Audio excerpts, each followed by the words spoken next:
Fort Banner was never meant to feel like home, but for many who passed through its gates, it became the only home they knew. Nestled in a remote patch of Wyoming scrubland, the base served as a transit point for deploying troops, rotating units, and families caught in the in-between. Wind howled across the tarmac year-round, carrying with it the unspoken burdens of unfinished goodbyes. Just outside the east perimeter fence, across from the checkpoint known as Gate 12, sat a small, weather-worn cafe called the Landing Pad. Its faded sign flickered in the cold morning air, and inside, a woman named Claire Bennett tied on her apron before the sun rose each day. Claire was 31. No husband, no children, a quiet fixture of base life. She'd been running morning shifts at the landing pad for 6 years, long enough to memorize the orders of every NCO and Bravo company and recognize the distant stare of someone about to deploy. She didn't talk much about herself, and no one asked. In the military world, everyone was either leaving, arriving, or recovering. Claire just stayed. She was known for 2 things, her perfectly brewed black coffee and her habit of serving free breakfast to the ones no one noticed. Like the boy. The first time he came in, Claire almost missed him. Small, silent, maybe 9 or 10. Military haircut, oversized hoodie and a backpack that looked twice his weight. He slipped into the farthest booth near the supply closet, ordered nothing, and stared at a book without turning a single page. When asked if he was waiting for someone, he shook his head. When offered a menu, he declined. Claire brought him a glass of water and a napkin. The next morning, he returned. Same time, same booth, same silence. By the 3rd day, Claire left a plate of scrambled eggs near his book without comment. "Kitchen messed up an order," she said, without making eye contact. He didn't thank her, but he ate, and he came back every morning. Until one day, he didn't. And that's when everything began to change. Because what Claire didn't know, what no one on base could have guessed, was that the boy wasn't just lost. He was the son of a soldier who was never coming home. The landing pad had been around longer than most of the buildings on Fort Banner.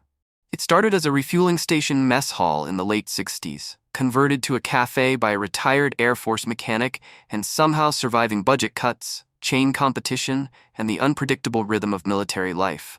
Soldiers came and went. Commanding officers rotated, but the landing pad stayed.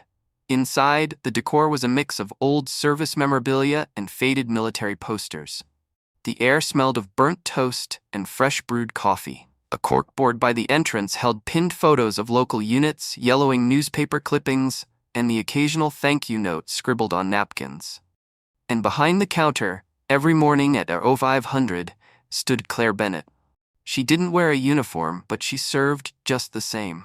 Her work boots were military issue, hand-me-downs from a quartermaster who owed her a favor.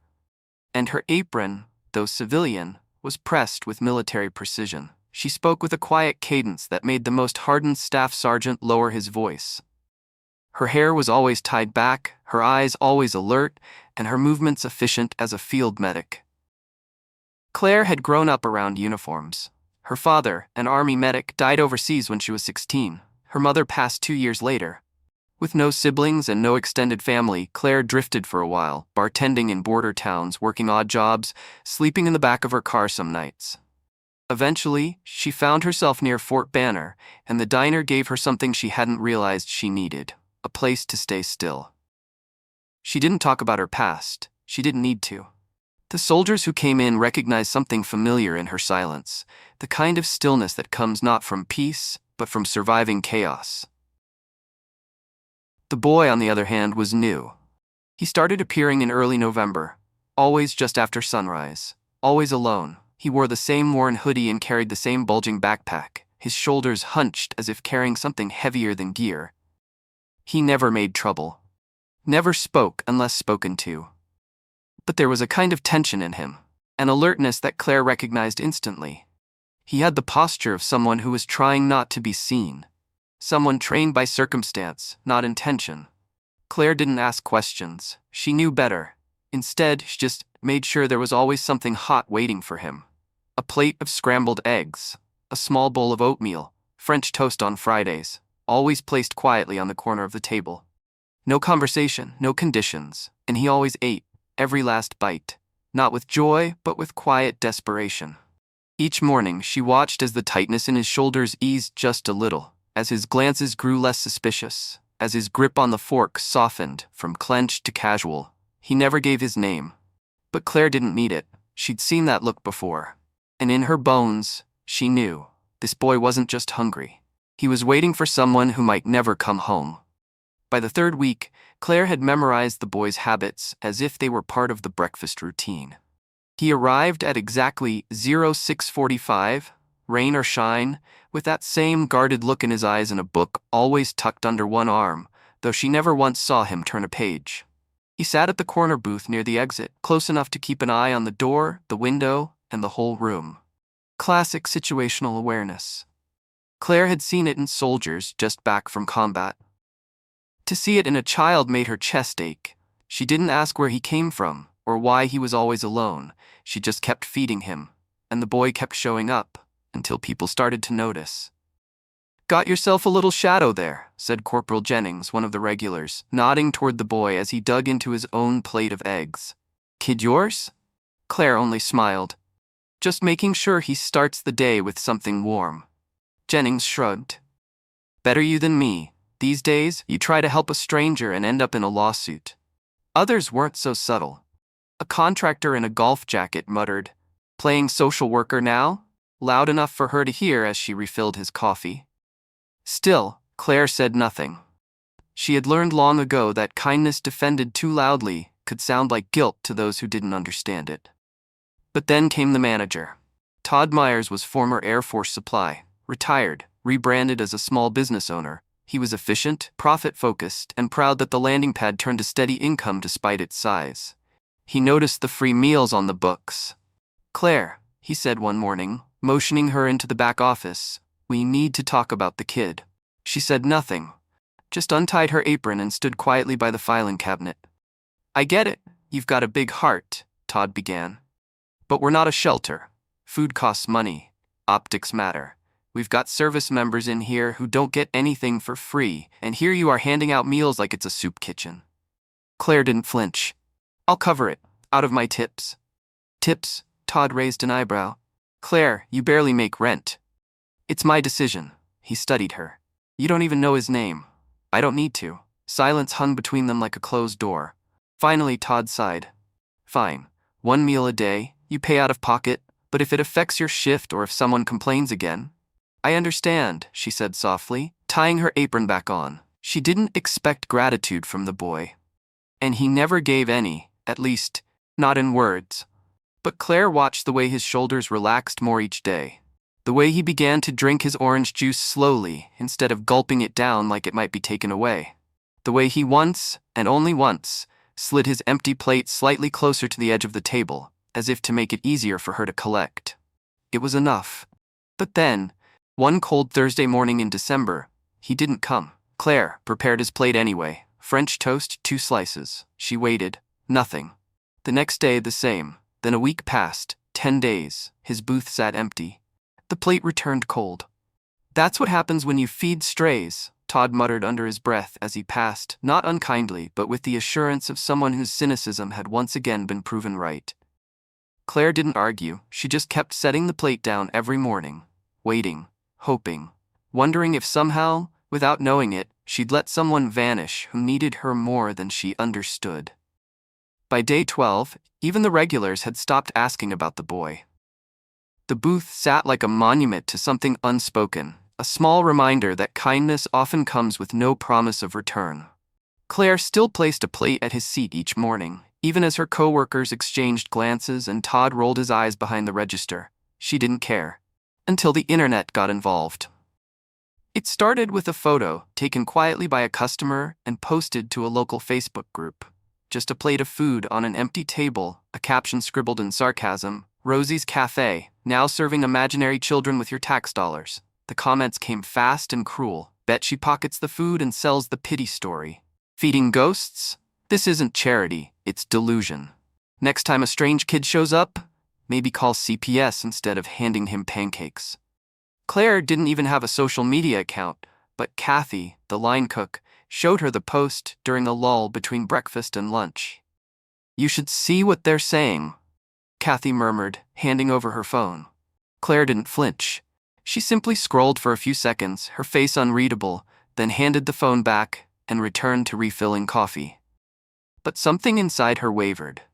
That night, in the stillness of her apartment above the base commissary, Claire sat alone at her small kitchen table with a mug of lukewarm tea and opened the old wooden box where she kept what little remained of her family. Inside was a photograph, her father in desert fatigues, smiling despite the sandstorm behind him. Next to it, a worn green notebook, the journal he kept while serving as a medic in Iraq. She flipped it open to a dog-eared page she'd read dozens of times. "Gave half my ration to a kid today. Johnson said I was crazy. They could be spying," he said. But the look in that boy's eyes, it was the same look Mom had when she gave me her last piece of bread in '89. "I don't care what Johnson thinks. No one ever went poor sharing half a loaf." Claire ran her fingers over the ink. Her father had died not long after writing that entry, but his words lived on, quietly guiding her when the world felt like it had forgotten what compassion looked like. Still, doubt crept in like a draft through a cracked window. Had she crossed a line? Had she been foolish, feeding someone she didn't know, trusting her instincts instead of protocols? On the morning of the boy's 23rd absence, Claire opened the diner as usual. She prepped coffee, stocked napkin holders, and cut lemons for tea. Then, almost automatically, she made his plate. French toast again, 2 slices, maple syrup, a small glass of milk. She placed it on the empty table at 6:45 and tried not to hope. At 9:17, everything changed. The first sign was the silence. The diner, usually filled with the clink of forks and low hum of conversation, fell utterly quiet. Claire looked up from the coffee machine and followed the gaze of the entire room. 4 black SUVs with government plates had pulled into the parking lot with surgical precision, forming a semicircle in front of the entrance. Doors opened in unison, and uniformed personnel stepped out. Military dress blues, polished shoes, campaign ribbons lined in symmetrical rows. And then he emerged. A tall man, weathered and commanding, stepped from the lead vehicle. His presence was unmistakable. Even before he opened the diner door, you could feel the gravity of him. Someone who had carried weight most people couldn't comprehend. He wore the insignia of a high-ranking officer. And he was holding a letter. The bell above the door chimed, absurdly soft in the charged quiet. The man stepped inside, flanked by 2 younger officers. Todd was the first to react, straightening his apron and stepping out from behind the counter. "Can I help you, gentlemen?" he asked, voice pitching slightly higher than normal. The officer removed his cap, his voice steady. "I'm looking for a woman named Claire Bennett." Every head turned. Claire froze where she stood, hands still wrapped around a warm coffee pot. "I'm Claire," she said finally. The officer's expression softened just a fraction. "Ma'am, I'm Colonel David Reeves, Special Operations Command, United States Army." He reached into his uniform and pulled out an envelope, official, crested, crisp, but he didn't offer it right away. "I'm here because of a promise," he said, his voice lowering. "A promise made by one of my men." He looked down at the envelope, then back up. "A promise made by Master Staff Sergeant Daniel Reed. You've been feeding his son." Claire blinked. "His son?" "Noah," the colonel said. "You probably didn't know his name. You didn't need to. But he knew yours." The room had gone still again, breathless. Claire felt the world tilt slightly. She set the coffee pot down before her hands could betray her. "Noah's mother left after his father deployed," Reeves continued. "No one knew. The boy didn't say a word. He lived alone for months, survived on the emergency fund his father left, came here every morning. To you." Claire's throat tightened. The corner booth, the hoodie, the silence. The book he never read. It all came rushing back. "Sergeant Thompson died in Afghanistan 6 weeks ago," the colonel said. "But before he did, he wrote us one last request. If anything happened to him, we were to find the woman at the diner who fed his son without asking questions." He finally handed her the letter. Claire took it with shaking fingers. He said, "You didn't just feed Noah. You preserved his dignity. You made him feel seen, cared for, safe." No one in the diner moved, not even Todd. Claire opened the envelope, eyes swimming. Inside was a note in careful, blocky handwriting. A father's goodbye, a soldier's last request. "Tell her, she gave my boy hope when I couldn't. That's all I ever wanted. Thank her for me." The note trembled in Claire's hands, the edges soft against her calloused fingertips. Her eyes scanned the words once, twice, a third time, as if reading them again might change what they meant. But they didn't. Master Staff Sergeant Daniel Reed was gone. And his son, Noah, the quiet boy with the watchful eyes, had come to her every morning in silence, carrying a weight no child should ever have to bear. Claire didn't cry. Not yet. The moment felt too suspended, too sacred, like the breath before a hymn. Colonel Reeves cleared his throat gently. The letter was read aloud at Master Sergeant Thompson's memorial service. Noah spoke about you, said you were the only person who looked at him like he wasn't broken. Claire blinked quickly. He told his grandparents that every time you brought him breakfast he felt like someone still cared, even if the world had forgotten him. The words struck something deep in her. For so long, she had moved through life quietly, never asking to be noticed, never needing thanks. And now here she was, standing in front of half the base and strangers in dress blues, holding a letter that proved her quiet efforts had meant something far beyond what she'd imagined. Colonel Reeves straightened to full posture, his voice clear.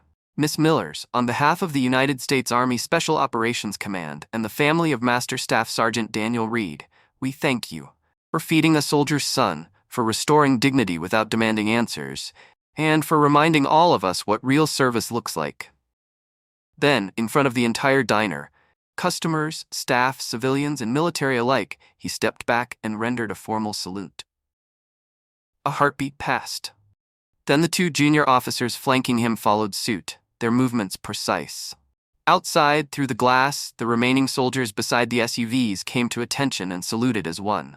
The room was utterly still. Even Todd, the ever-practical manager, had stepped aside, his mouth parted slightly in disbelief. Claire stood motionless for a moment, the letter still in her hands. Then quietly, as if guided by instinct alone, she set the envelope down beside the coffee pot, brought her right hand slowly to her brow, and returned the salute. She had never served in the military, but in that moment, she stood shoulder to shoulder with the people who did. And something shifted. A woman at the back of the diner rose to her feet, then another. Then a man in civilian clothes who Claire knew was a Navy veteran. One by one, the room stood, heads bowed, some wiping tears, others simply holding their breath. Kathy emerged from the kitchen, arms folded across her apron, blinking rapidly. The boys' booth, still set that morning with untouched French toast, seemed to shimmer under the weight of memory. A plate of food, made with no questions and no expectations, now sat like a symbol of every unspoken act of kindness the world forgets to honor. Colonel Reeves stepped forward once more and reached into his uniform jacket. I have something else, he said, producing a small, round object. He placed it gently in Claire's palm. It was a challenge coin. On one side, the insignia of the U.S. Army Special Forces, surrounded by 13 stars. On the other, engraved in custom script, were 3 words, Semper Memor, always remembering. It's not just for soldiers, Reeves said, it's for those who uphold our values when no one's watching. Claire stared at the coin, its weight both literal and symbolic. Her thumb brushed over the lettering. You didn't have to do this, she whispered. No, the colonel said, but we needed to, because what you did mattered. She nodded once, unable to form words. The room remained quiet as the officers turned and left, their polished shoes tapping against the tile floor. The bell chimed again as the door swung open, and the formation outside pivoted in unison, guiding them back to the SUVs. As the convoy pulled away, people slowly returned to their seats, though the hum of conversation didn't resume for a long time. Something had changed. The diner felt less like a place of habit and more like a sanctuary, one where sacrifice and compassion had quietly collided. Claire folded the letter and tucked it into the pocket of her apron. She didn't speak for the rest of the shift, didn't explain what had just happened. She simply continued her work, pouring coffee, bussing tables, topping off syrup jars. But every motion carried a different gravity now, as if the world had finally seen her and chosen to remember. Later that night, long after closing, Claire returned to the corner booth. She sat down, unwrapped the last uneaten plate of French toast, and ate it in silence. Not because she was hungry, but because she needed to remember what it had meant. For him, for her, and for the soldier who gave everything so his son could feel safe for 1 hour each morning. She placed the challenge coin on the table, next to the empty plate, and whispered, "Thank you." Then she turned off the lights and locked the door behind her. Outside, under the pale glow of the street lamp, the American flag above the cafe rustled in the cold wind, still flying, still faithful. In the days that followed, the story spread. It started as a whisper, a retelling among service members on base, a quiet murmur at checkout lines and family briefings. Then came the local news. Then a radio station. Before long, the landing pad was known not just as a diner, but as the place where a soldier's son had once been fed by a woman who asked for nothing. People started coming in just to sit at Noah's booth. Veterans, young privates, military spouses waiting for deployment orders. Some brought photos, others left behind small tokens. A unit patch here, a dog tag there. Claire placed them gently on a corkboard behind the register. No label, no explanation, just memory. Todd, ever the pragmatist, surprised everyone. He added a new sign to the front window. Simple block letters, nothing flashy. No one leaves hungry, no questions asked. Claire didn't say anything when she saw it. She didn't have to.